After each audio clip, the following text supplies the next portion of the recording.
Hello, welcome to the Beer Guys Radio Show. Thank you for joining us this week. We're going to talk about what's going on in the world of craft beer, and there's always something going on. There's always a little bit of beer drama and some other shenanigans.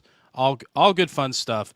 I am Brian Hewitt, and Tim is on assignment this week. He's researching stuff and things, both of them, and is going to compile a expansive paper on stuff and things. Very important. We'll hear about it when he gets back. But yeah, so with me is the one and only, thank goodness, Mike Nate. Mike Nate, how are you doing today? More on the microphone today, so I'm having a good time. Did a little traveling recently for work, and so I'm just really excited to be here and tip back a glass with you, and happy to be here. Brian, how about you? How are you doing today? I'm doing good. Was that recently? Was that this week or a previous week that you went down to like Texas or something like that? That was a couple weeks ago. I Ah, typically transit from Atlanta to Charlotte and back on the same day about once a week at this point for work. And so I've done that. I did that twice in a 7-day period recently. And so hopefully we can spread that frequency out by a little bit. do you have any stops you typically make for beer on the way back and forth from Charlotte? Any kind of gotta always stop at your select package? I know if I was doing something often enough, I'd always stop at whatever the best package store was on the way. But As much as I would like to devote the time for that, typically I leave early enough that I get to Charlotte at 8 in the morning. And so oh I'm leaving Atlanta about 3:45 in the morning. oh And wow, then, my goal is to make it back to Atlanta before evening rush hour, like the afternoon rush hour traffic starts. And so I'm really just turning and burning. I've got a couple of favorite stops along the way, like rest stops and gas stations and whatnot, but I just don't give myself enough time to pop into a package store. just got that favorite truck stop bathroom that you always gotta visit when Hmm. you go Yep. through. Third stall on the right That's right. at the Loves. Yeah. Yeah, yeah, that's right. The Loves. Yeah. Do they have any Bucky's on the way that direction? Have they done No, that yet? there's no Bucky's. I just basically shoot up 85. So I go, Atlanta all the way to the state line and then the 105 miles across South Carolina. There's no Bucky's over there. In Georgia, the Bucky's are either um, on 75, flanking the city, or down on 95 over near Savannah. That makes So, sense. Yeah, we've got them. It's only a matter of time before they put some over there. That's a ripe corridor for Bucky's, but it's got to be far enough out of town where they don't have a lot of competition, and they need like I don't know, like 10 square miles for parking because those places are so crazy. But yeah, I think yeah, they're opening 2 or 3 more in Georgia. So you'll be able to get your Bucky's fix no matter what major interstate you're driving on. it's so weird with those people. It's a love hate thing. I kind of enjoy them. They're a incredible spectacle, and honestly, the just the barbecue, the Hmm. sandwiches want to come through, or the beef jerky, like it's fine. I browse through all of the crazy over the top like Bucky's paraphernalia and, Hmm. and all that, and I do have a travel coffee mug from Bucky's that I enjoy using, and I don't know if I like it ironically or if I just like it. I don't know. It's fun. So yeah, but Yeah, yeah. Party Nate and I went to a concert last week in Birmingham and past the Bucky's that is about 20 miles outside of the city. And it was nice. It's the typical large crowd, a lot of people there, but it was a good time. And of course, I had to check out the beer selection. It was okay. There wasn't anything that was really exciting to look at, but there was definitely plenty of exciting people watching to do. yeah, I will say that I also look when I go into a Bucky's, but because I always wind up going to one in the state, it's always just like the stuff I could get anywhere. The only time it's really worth like grabbing something out of there is where I'm going somewhere where I know when I get there the beer selection will be even worse. And believe it or not, it's possible. So yeah. Anyway, but so you know what? Let's get into the beers of the week. By the way, I'm fine. I think we covered that. I don't know if I got into it, but it's another week. I'm here. I'm drinking beer. But Yeah, let's move on into the beers of the week. That's the important business. What are you drinking, yeah, there Nate? you go. So, earlier in the year, we had talked about me doing zebra stripes all year, and this is a white stripe week, so I'm not drinking this week. But in my glass, I've got your adjacent beverages. I've got from Hopwater their iced tea and lemonade. I'm a big sucker for an Arnold Palmer, which is just black tea and lemonade, and it's really nice to have. And so when I saw this on the shelf, I needed to try it. What's cool about it is that it is Hopwater. beverage. So they've got Citra, Amarillo, Mosaic, and Azacca hops in it. It's good. I do enjoy it, but you know how we've talked over the years about the NA spirits and how they kind of miss out on some of the body that Yeah. the alcoholic spirits have. This is a very similar thing in that sense of I get the black tea, I get the lemonade, you get a little bit of the hops too, but it's a seltzer essentially. And so I'm getting an Arnold Palmer seltzer, which it tastes good, but I'm missing out on the body. So I do enjoy it if you like those flavors and want to have something that is 0 calories. Worth trying. On deck from Liars, this is another brand that we have talked about over the years on the show. We've got their Amalfi Spritz, which is their take on an Aperol Spritz. So it's that non-alcoholic. It's got a little bit of Italian bitter notes in it and a little bit of gin and citrus. And I've had it before. It's really tasty. And then this is a new to me beverage. This is from Naked Life, and it's their mojito. And so that is what I have on deck, on the deck of the on the deck. So On the deck of the on the deck. Is the Amalfi Spritz, is that a pre-made one, or is that one where you've made your own? Because I know in the studio we had the big bottles of the mhm. non-alcoholic things, and their Aperol, their non-alcoholic Aperol was really good, and mixed in Yeah. with just like seltzer water. It was like I was impressed. I'm like, I would just drink this, and for a little while I did, and I think I still have that one of those old bottles, and honestly, maybe I should pour it out because it's not alcoholic, and I don't know if it's safe anymore. But anyway, really good. And Lyres, Lyre. I think Nice. that's how I spell it right. Yeah, Yep. yeah. So it's worth checking out if you're into the non-alcoholic stuff. So yeah, And yeah, very and cool. to answer your question, yes, it is pre-canned non-alcoholic cocktails. So the NAs have their own canned cocktails as well. Yeah, it's good stuff. I think I had their Liars. There was Dark and Stormy, and I thought that was pretty good. It does, with the non-alcoholic stuff, you can tell that they're compensating for that alcoholic burn with the capsaicin. You could actually feel the different, like the different heats. Like this is chili pepper heat, kind of in the back of your throat. And I'm like, okay, I see what they're going for here, and it's like, it's kind of close, but I know the difference, you know. Hmm. So, but not Yeah. bad. I'm like, if you're not drinking, I mean, it's a good way to go. Yeah, I highly recommend that brand.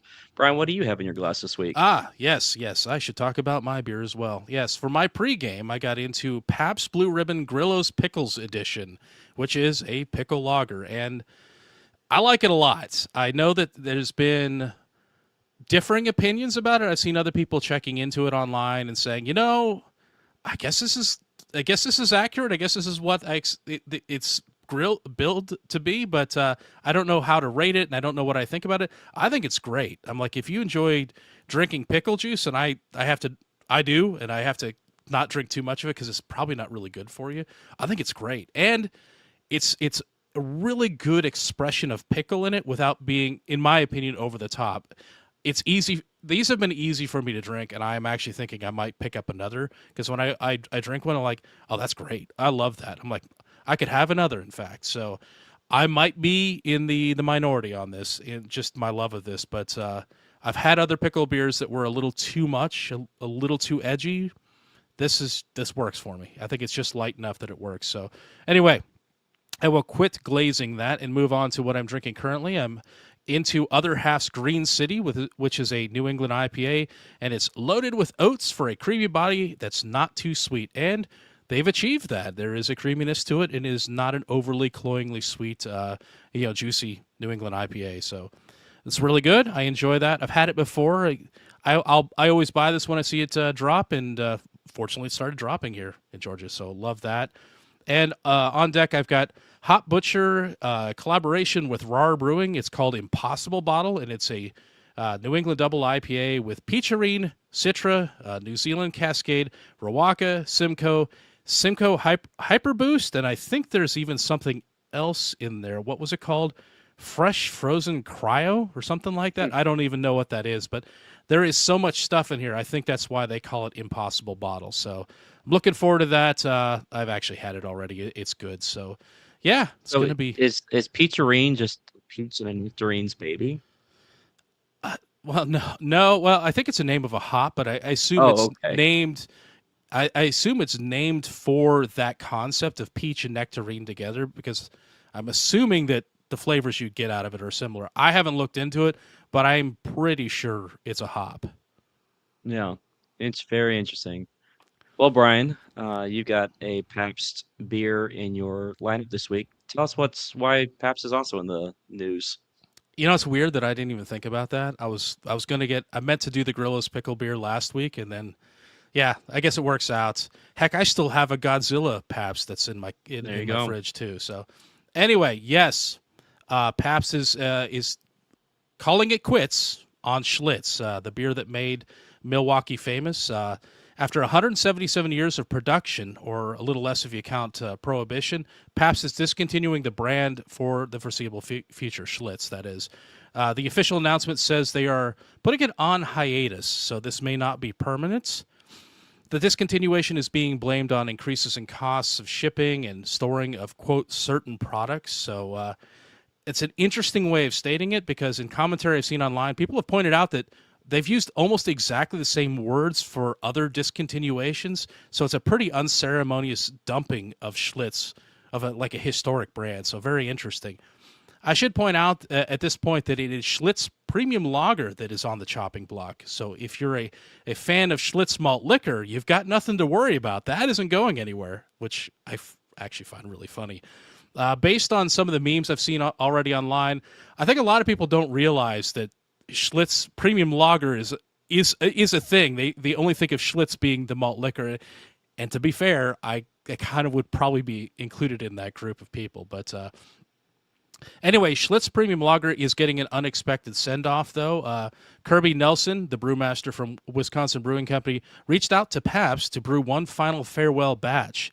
And that final send-off batch isn't going to taste like the version on the shelves today.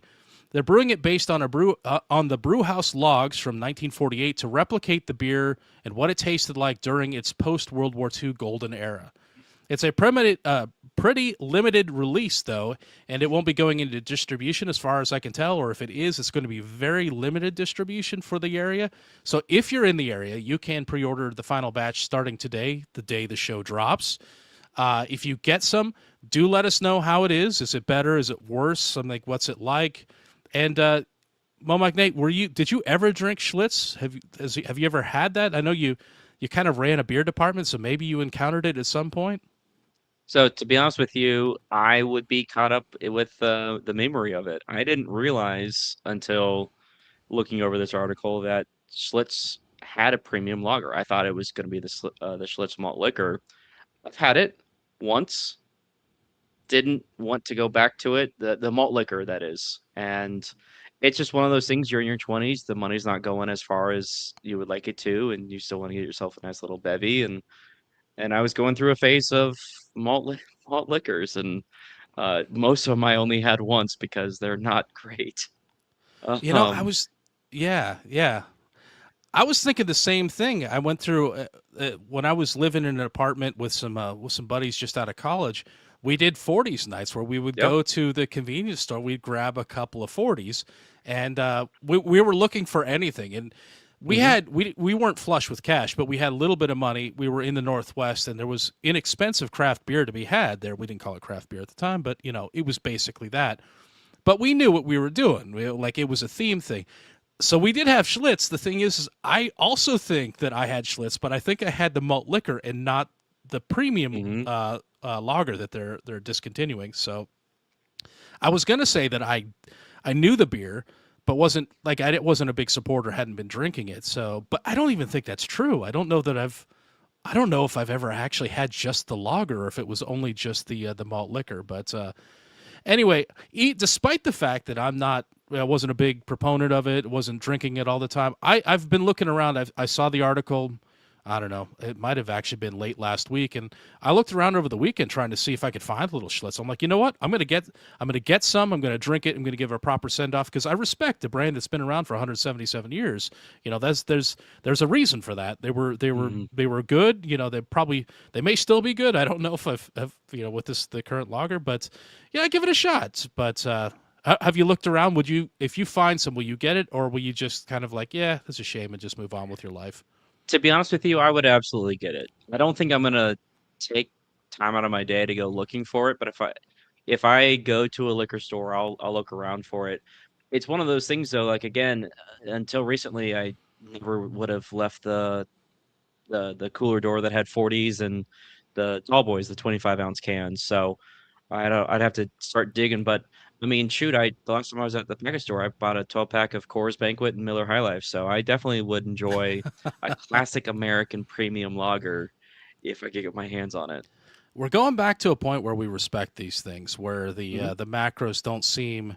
There was a point in time where people would have been just completely outraged and embarrassed to be drinking those, and now we're back to the days of lager appreciations, where some of these big beers have been around for a long time. They've been around for a long time because they make a good lager. So Yeah. some of them no, but some of them yes. So yeah, yeah. It is a shame to see them go. It does seem unceremonious. I'm just glad somebody's stepping in to like honor them with a special brew at the end of a heck of a run. So Well, yeah, and that's the thing that struck me the most out of this article is Pabst was willing to quietly retire this brand, and yeah.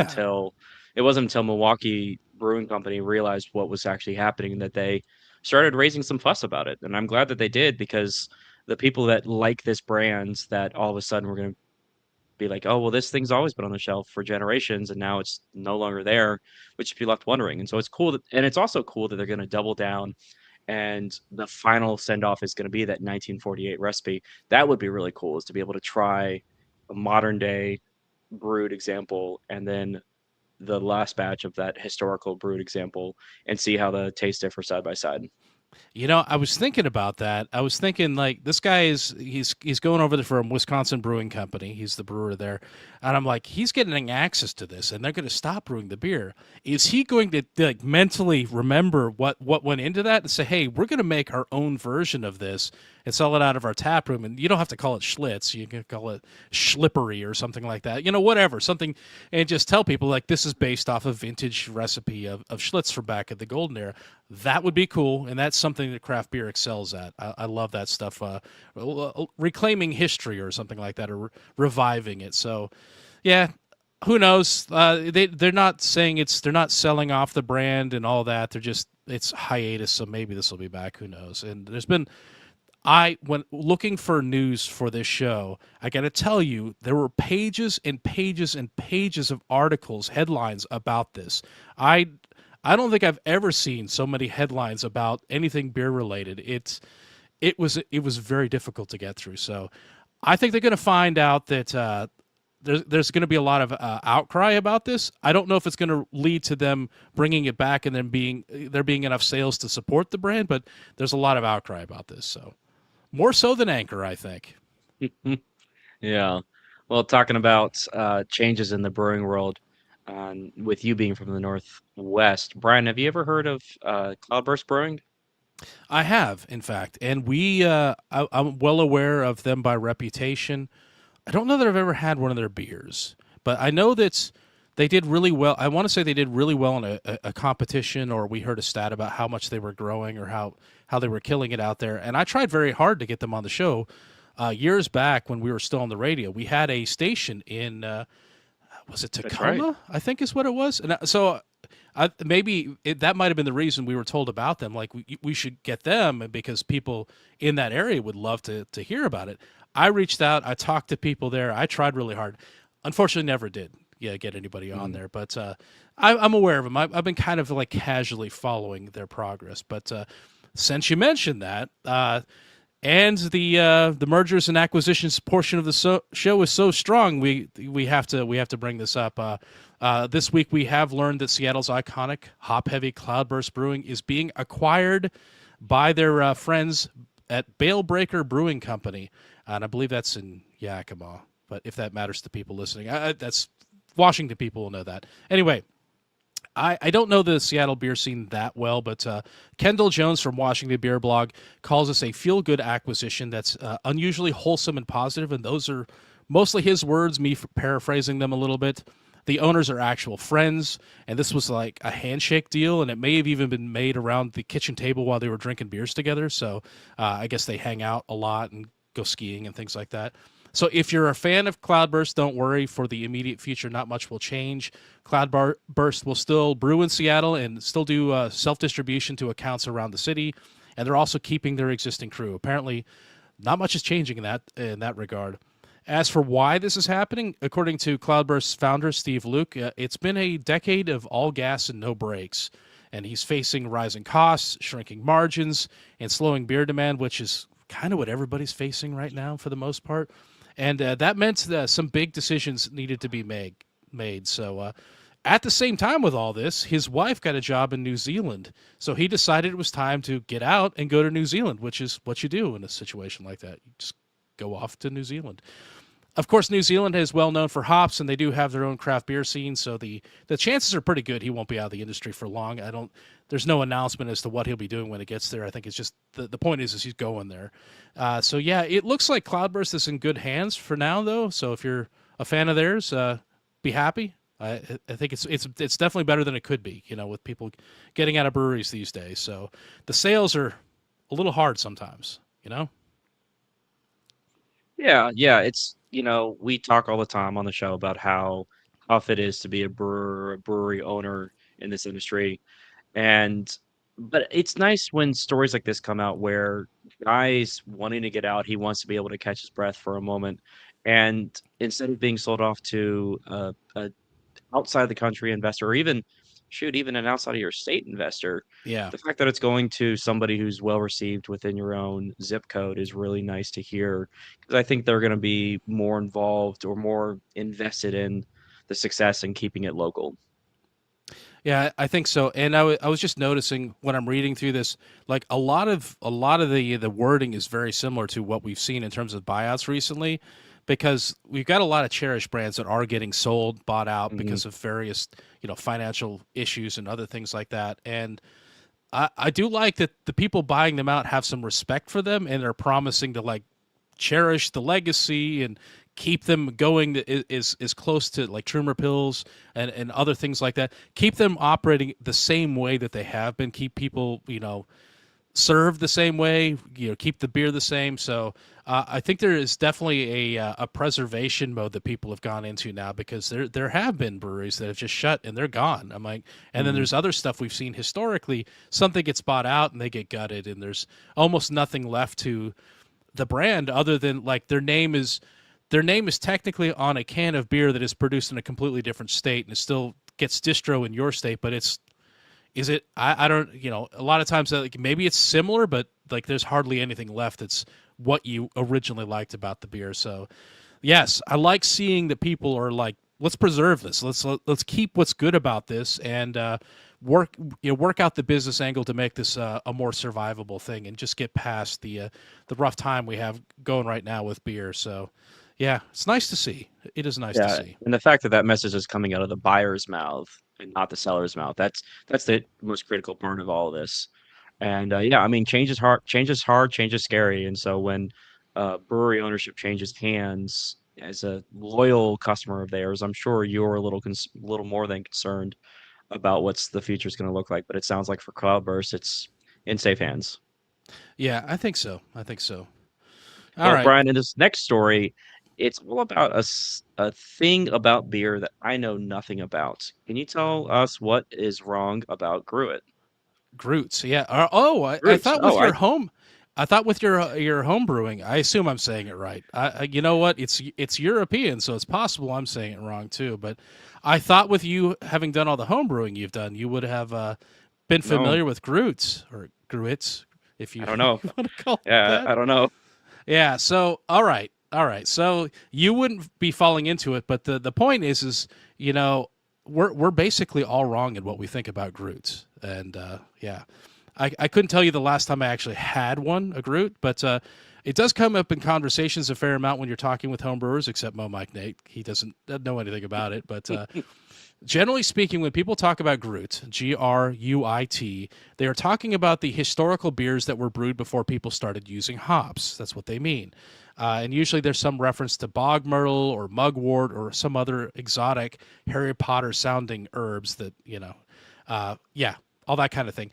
But according to Lars Marius Garshol, the author of Lars' blog, big fan of his, did a lot of stuff on quake yeast and things like that. We've got it all wrong about Groots. The story doesn't start with a creative brewer that's come up with these herbs to make an alcoholic beverage better, but with an emperor who is looking for a cash grab. Around the year 800, Charlemagne decreed that you couldn't brew commercial beer whenever you wanted to anymore. Brewing beyond your personal needs became a royal privilege, and to get that privilege, you had to pay the king to do it. And this is where Groot came in. It wasn't a style of beer like people think. It was a mandatory ingredient that functioned as a tax on brewers. Local lords forced brewers by law to use a specific amount of Groot in every batch of beer they made. And you could not make your own Groots, or you couldn't buy it from a neighbor or a friend or anything like that. You had to buy it from a seller authorized by the local lord or by the king or whatever. We've heard it said that hops replaced Groots, implying that Groot came first, but that's actually backwards. There's historical evidence of hops being thrown into beer cauldrons around 3 centuries before this whole Groot taxation system was created. So Groot wasn't even a thing, and people were already using hops. The Groot ingredient mix changed from one place to another and over time. It was typically thought to include bog myrtle or wild rosemary and combined with laurel berries, resin, laserwort. Juniper's been mentioned. Like I said, mugwort sometimes too. But here's the kicker. Some Groots actually contained hops. So the growing popularity of hop beer in the areas that brewed with Groot, which is a kind of a smallish area of Europe, did eventually result in a switch to a more direct method of taxation and a decline of the Groot-based beers. And I think the big reason why Groot faded out and they went to a more direct tax system is hops preserve beer better, so it lasts longer. And I think that in some cases, based on the little bit of Groots I've had, hops taste better, but I'm very biased because I've had a lot more hop beers than I have had like well-made Groots. So yeah, that's the thing. So I was expecting to have a whole conversation with you, Mo, Mike, and Nate, about Groots. Like, and honestly, I'm fascinated with it because as a home brewer in the modern era, I don't even understand how you could consider beer a beer without hops. And then considering the whole point of the article is that we had it all wrong and hops had actually been involved in Groot before even this era, it was just even 3 centuries before this era. Yeah, I'm sorry to disappoint, but yeah, this was a learning article for me and not something that we could bounce ideas off of. well, it's good. I'm glad we can learn. I think that I learned about Groot from Dogfish Head, and I'm trying to think of what beer it was. It was maybe the first Groots, or I just did a quick search for Dogfish Head Groots, and they apparently had a Fruit Gruit. I don't know. It's They had a beer that was like with honey in it, and I remember the packaging was like purple and honeycomb. oh And yeah, I remember that was the Golden was meant, Touch or Midas's Golden Touch or something like yes, that. and I That think might have. that was like supposed to be a nod to a very old historical beer recipe. Yeah, I know that the joke we had, a running joke we had, is like technically a Groot or something like that. That came up a lot. That's part of the reason we reference it, and so that may have actually been technically a Groot by what we understood to be the understanding of Groot, but we were totally wrong about it. So, but I think yes, I think that's what I was thinking about. Midas Touch, I think is what it was called. It had honey, had herbs in it. I don't think it had hops, and it was kind of a mind opener. So that came. When did I see that? Like early 2010s when I first saw that, and I tried it out. I'm like, oh, this is cool. I didn't realize beer could be like this, and it was a historic thing. So it was back in the fun exploratory days of craft beer. So with you talking about how this comes up a lot with homebrewers, when you and Tim were homebrewing, did you guys make your own Groot? I don't think so. I don't think we ever did. I think we did some stuff like well, what was the thing? Tim would know if he was here. I think it was like fermented rye bread, and I think it had honey, or just like you soak the rye bread. I think you put a raisin in it. I forget what that was called. And like, there's no hops in it, so in a way, it's kind of would be what we thought of as being a Groot. but it also didn't have the herbal quality to it. It's definitely Kvass, I think. It's not Yeah, a that's what it's Groot. called. Hmm. Yeah, it's not a Groot, but it was like it was something adjacent to it. So we made that at one point in time. An actual Groot, I don't think we did because we were trying to perfect getting an IPA because we struggled with that for a bit. Like our buddy Joe, who was a brewer at Scofflaw, Hmm. his very first IPA was amazing and won him awards. We couldn't, for the life of us, make a decent IPA for quite a while. Make a killer saison. Yeah. We did finally absolutely nail one, but it took a minute. And it was just we had to mess around with mess around with water chemistry, I think, a little bit to finally get it Okay. to work out. But yeah, I think it's just something interesting about what we were doing that was different than what he was doing. And some people just have a knack, just have a touch, just Hmm. they just know what they're doing and just immediately fall into it. So yeah. Yeah, we tried to. I was still the brewer for my homebrew group, and early on, I would do the shortcut of like I'm gonna mask some of these flavors with some extra hop additions. But my big thing that I really try to perfect and got it pretty dialed in towards the end there. I don't brew as often as I used to, but we were making Schwartz beer, and so for about a Oh year, I yeah. made nothing but lager and lager variations. But in that one year, I think I brewed like 5 different batches of Schwartz beer. Schwarzbier is respectable. That's a noble cause to nail that. Like nailing the saison is a good thing. Nailing a good lager, but Hmm. nailing a good Schwarzbier, man, that's I would love it. I mean, I get it's got me thinking again about doing some like a little bit of home brewing on the side, but I really don't have time or space for that right now. But man, I Yeah. miss that so much. While I'm thinking about home brewing and Groots, I did a quick Google looking at BJCP to see if there was a category that they had for Groots. And so I could call them out and laugh, but they don't. They have a historic beer category, and that's smart because the reality is even with us being wrong about what Groot is, we still didn't know exactly what it was meant to be. And even the people who thought it was like the beer before hops, even they disagreed on the recipe. So there's no Hmm. really established recipe for a Groot. It was just kind of it was thought of as just being an herbed alcoholic beverage, basically an herbed beer. So yeah. Yeah. Anyway, Well, Brian, before we get further along the show, let's send some love to our sponsor, Truck and Tap. that is a good idea. All right, so summer it's coming. It may be a month away, but we've already started hitting those summertime temperatures here in the Atlanta metro. I don't know if we've actually crossed the 90-degree line yet, but we're getting dangerously close based upon what I've heard. I asked AI if we hit 90 degrees yet this week, and you know how that goes. It told me, yeah, we totally did, and then it couldn't tell me which day of the week we actually hit it. So I have no idea if we really did, and AI doesn't really either. Anyway, the ambiguously hot weather, this is the point, has gotten me in the mood for sipping some easy drinking beers in a shady spot on the patio at Truck and Tap. Probably right next to the food truck so I don't have to go too far to grab a bite to eat, because you don't want to overexert yourself in this heat. And what beers shall I be drinking? Well, let's take a look at my Truck and Tap beers picks for the week and find out. At Truck and Tap Woodstock, I'm going with House Cat from Rheingeist. House Cat is a good old American Pilsner with floral and citrus aromas, subtle bready notes, and a crisp finish.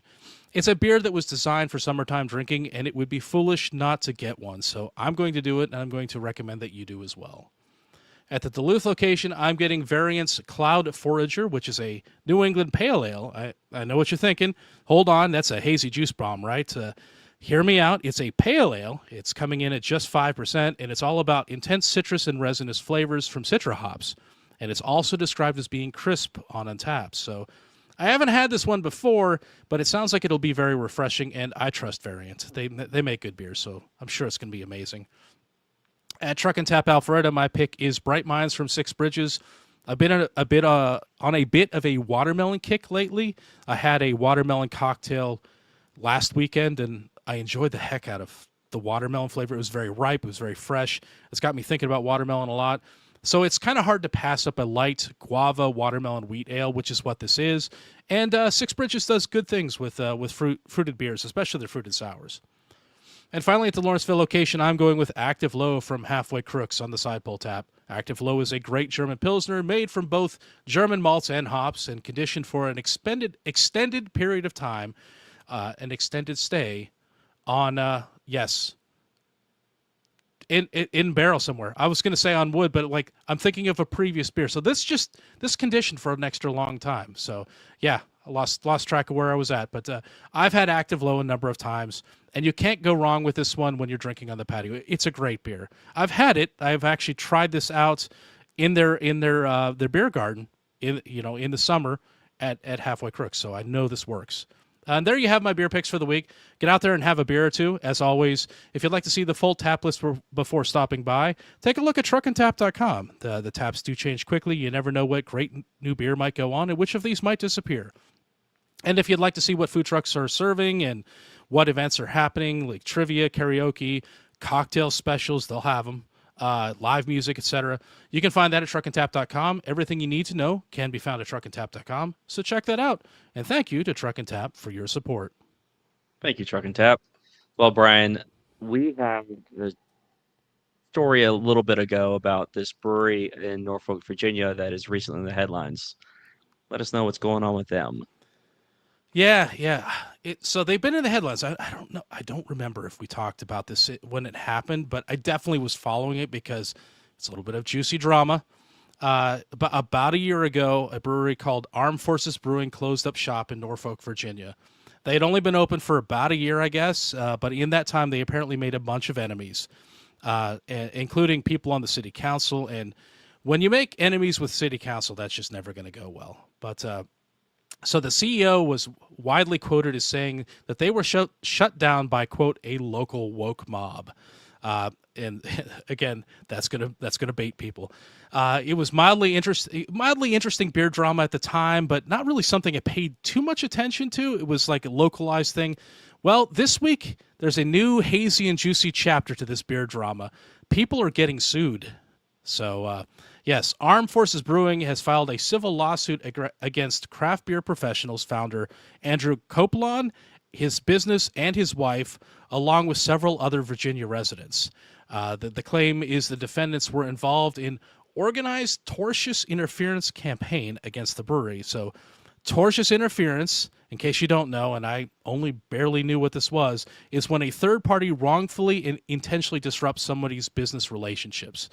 So the brewery also alleges defamation, intimidation, harassment, and conspiracy designed to destroy the company commercially. Most of this seems to be tied to claims about the brewery being anti-LGBT and also saying that they were like deeply in debt to vendors and things like that. So the brewery in this lawsuit, they deny all of these claims. They say no, none of this is true. They claim that all of this has caused them to lose partnerships, or did cause them when they were open to lose partnerships, vendor agreements that kept customers away from their events, and cost them some important beer taps that they'd had for a very long time. So, yeah, Armed Forces Brewing is seeking $50 million in damages, so they're not messing around. And this is the point in the story where I say I'm not a lawyer. I don't have any firsthand knowledge about any of the things here I'm talking about. I'm just telling you what I've read about this on Brewbound, and most of it has been on Brewbound. Got a little bit of from VinePair too, a little flavor commentary there too, but it's gotten ugly. Apparently there were like town hall type of things, and yeah, it's somehow parts of this oozed out into like news outlets like Fox News and other things too. Like it went all over the place. So this drama like spilled over, so it went from being mild regional drama to being much larger drama and for higher stakes. So I do not envy anybody involved in this. It sounds like a horrendous mess to me. But Yeah, there's a whole lot of honestly just really tough situations going on oh yeah, in that umbrella of a situation, and not a lawyer. And this lawsuit that's happening, even if they succeed and they get their $50 million, like you're not going to reopen your brewery, like especially if you've made an enemy on the local city council for Norfolk, Virginia. And I'm from Yorktown, not from, but I used to live in Yorktown, Virginia, and Norfolk's just one town over. And in 1999, when we moved down to Georgia, Norfolk was decently sized. There's a big naval yard over there and a shipbuilding yard, but I assume it's gotten bigger. But even still, bad news travels fast, and if you're making true. enemies and you're for a naval pun, if you're making a large weight in the waters, even if they were to succeed, I just don't see them sticking around for much longer in their local township. But that's a pretty crazy story right there. It is. It's wild, and I'm not. I'm excited about the drama. I don't want anybody to be actually judged against and owed $50 million. That seems like a ruinous thing. I don't know who's got that kind of money just laying around, especially not in the group of people being sued here. Were they to get $50 million and actually collect it, which I think is the point. I don't know that that's even possible. I don't know who all they're suing, so maybe it is. They might have some people with deep pockets. It's possible they could set up shop, take that money, set up shop in a different town somewhere, like not far away. Maybe they'll find another town that's more congenial to their point of view about things and all things military. I mean, I guess that's possible. If they were to actually get the money. I don't know if a case like this, and again, not a lawyer, I don't know if a case like this ever actually pays out. I'm like, people might get a judgment against them, but I mean, if they don't have the $50 million, how do you get that? I mean, I don't think we send people to debtor's prison anymore. So I think it's just a matter of they declare bankruptcy, like, hey, yeah, we're insolvent. We can't do this. We're out. So you can't get blood from a stone, basically. Yeah, it's really rough. I hopefully both parties can walk away somewhat whole, and yeah. Well, Yeah. not on this continent, but over in Europe, uh, beer apparently is outpacing wine sales in France. Indeed, indeed. Yeah, some good news for beer. Like it maybe comes at the expense of another beverage, but I'm okay with that. It's good news for beer. I knew times were tough for wine right now, but I didn't realize it was this bad. For the first time in modern history, the French are officially drinking more beer than wine, believe it or not. This is largely driven by younger folks reacting to the growing costs of living. It's getting expensive, and wine is expensive. If you look at the raw volume, it's an incredibly tight race between beer and wine, and beer did take the crown, but just barely.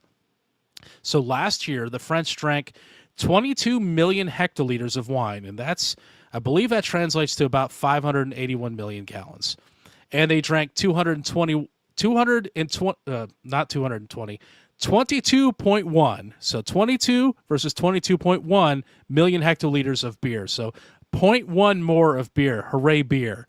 Uh, these figures reflect a 70-year low for wine consumption, and it dropped 3.2% compared to the previous year as well. Despite the really negative news for wine, France is still the single largest consumer of wine in all of Europe, so they still drink a lot of wine. So why is this happening? Well, industry experts point to a couple of factors: difficult economic conditions in mature wine markets, and also a generational disconnect in terms of how younger people choose to drink. I saw commentary in one of the articles about this where because of the move towards a more technical work environment, even in Europe and France, people are no longer doing the quote unquote 3-hour lunches that they used to do.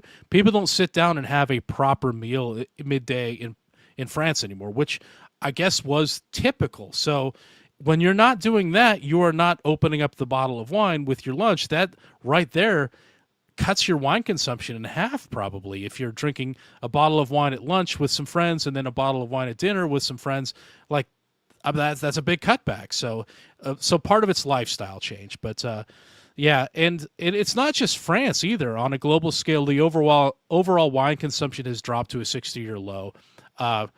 Yeah, in some of the the factors that come into play with this are also the tariffs. Like they are actually hurting the wine sales because they're making things more expensive. But on the other hand, another interesting tidbit is that consumption of non-alcoholic beer in France also jumped 12% last year. So they're on board with non-alcoholic beverages too. Mon Dieu, indeed. They consumed 600,000 liters of non-alcoholic beer in just last July and August alone. So they drank a lot of non-alcoholic beer. It's crazy, man. So what's weird is only recently I started messing around with wine a little bit again. I like wine too. I just almost never drink it. Do you drink wine at all, Mo Magnate? I do. So I am an equal opportunity consumer when it comes to the three beverage groups of alcohol. I definitely favor beer and spirits over wine, but given a certain kind of meal, I will gladly open up a bottle. And I've got a few friends that are more wine drinkers than anything else, and so going for a dinner party with them, it's pretty common that we'll have like three or four bottles for the four of us in a sitting. Nice. So yeah, I do enjoy wine. My favorites are the drier stuff, so like dry red, dry white, over sweet any day of the week. But yeah, wine's nice. And it's again, it's not something that I normally grab. And then I've got a friend way back when that said, you never go to bed with an unfinished bottle of wine. So unfortunately, that has taken root in my brain, and if I'm opening it, I'm finishing it that night. That's right. If you open that bottle of electric reindeer, you are finishing it that night. That is correct. I think that was way back in my younger days. I think it's Cost Plus World Market had some of my most reckless drinking came from the cheapest wine that we got there. And I think it was Electric Reindeer was one of them. I think it was basically what is the like a rosé or something like that? Like it was basically garbage, honestly. We enjoyed it because we enjoyed it ironically, like you would as a child. So yes, or as a young person. We weren't children. We were of age. Come on. Anyway, Yeah, I think it's time for us to move on to one more thing. We've got this is an interesting season of advertising, marketing, collaborations. I don't know what you want to call it. And I've got a bit of a roundup of a ton of stuff I've been seeing recently going on with the macro beers and the crazy products, the crazy collaborations they're coming out with. I don't think any single one of these deserves the focus of an entire story, really, but all of them together, mildly amusing. So here we go. So it seems to be a hot season for these oddball collaborations. And the first one that I'm going to talk about is the Miller Lite MVP Match Ball, which is the most interesting and the most perplexing, which basically is an oversized soccer ball that you shove 12 cans of beer into from various angles. And I've got a picture in the notes. You see that, Mo Mike Nate? oh, Like, oh, I see that. Yeah, yeah, isn't that's something? That really is something. So yeah, from different angles, like you know the what are those hexagons or something like that? So pentagons. is a pentagon. Oh yeah, I guess that would be right. They have a hole in there for the beer, so you slide the beer into. Why would you slide 12 beers into a soccer ball? That part is completely unclear to me. As far as I can tell, the ball is not a cooler and will almost certainly cause the beers to explode due to being jostled about. It's like foam over. So, but I guess it's a conversation piece. You could pass it around and shake up everyone's beer, and they grab a beer out of it. It's weird. It's weird to me. But if you'd like one, check out the Miller website. They're going for $19.75. So, yeah, you can get this conversation piece for not too much money. So at least there's that. Speaking of Miller, the Miller Lite Pringles are back. This beer has this year has two beer themed collaborations with Pringles. They have the beer cheeseburger, which combines the flavors of beer cheese with the juicy burger. Sounds good.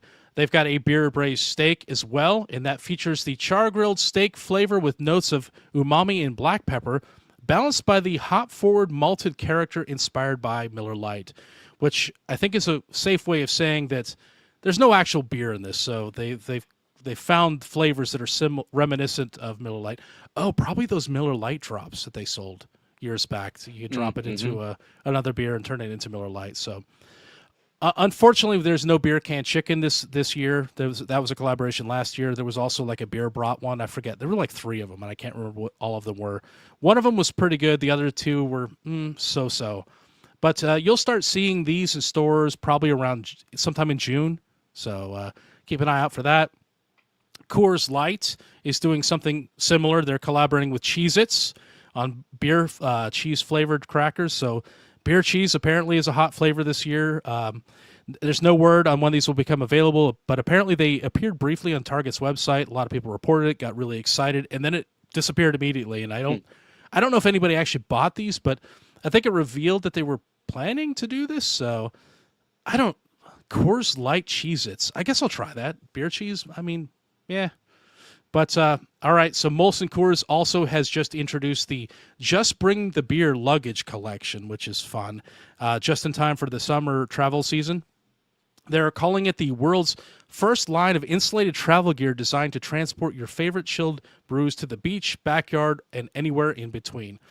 So it's basically a cooler that looks like luggage. It has the handle, it's got the four wheels at the base of it to turn all the different directions, and all of the stuff. So there's also a variety of other smaller bags because there's a whole lineup. It's a whole theme of stuff. So there's a bag for the beach. I think there's like a fanny pack because, of course, there is. And there's one that's has a built-in hanger in case you wanted to hang your beer in the closet like it's a suit for some reason. So, again, I don't know what the heck is going on with this. I think you buy the individual pieces of this separately, but the actual piece of luggage that looks like a formal piece of luggage is like $100, and they all go down in price from there. So, yeah, that covers what I've seen. So, Mike Nate, how many of these are you planning to buy? So last year I managed to find the Miller Lite Pringles, and I think the beer can chicken was my favorite of last year's release. So I would try this year's release. The other ones, the one commenter in here said that the Super Ball looks like a landmine. I don't It really want to does. have. I don't It really want to does. have or like one of those floating like sea mines or whatever.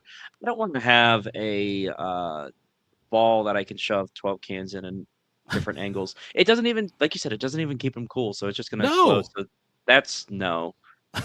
Miller has done some really cool marketing items. Like, didn't they do a gingerbread house? And they did. Oh no, A it dive was a bar, a gingerbread house, but gingerbread it was a dive dive bar. bar. Yeah, that's right. That might be the most And then legendary thing ever. Yeah. and then they had the record album had like dive bar ambiance, and like the center bit had some beer in it or something like I that. think you're I thought right. that I was think really so. cool. Yeah. But of this lineup, the only two that I would get would be the Pringles, and then if it's affordable enough, maybe the Molson Coors fanny pack beer luggage collection, because just getting after it on the pool, and I've got like my couple of cans and my fanny pack that I can freeze and just have a good time.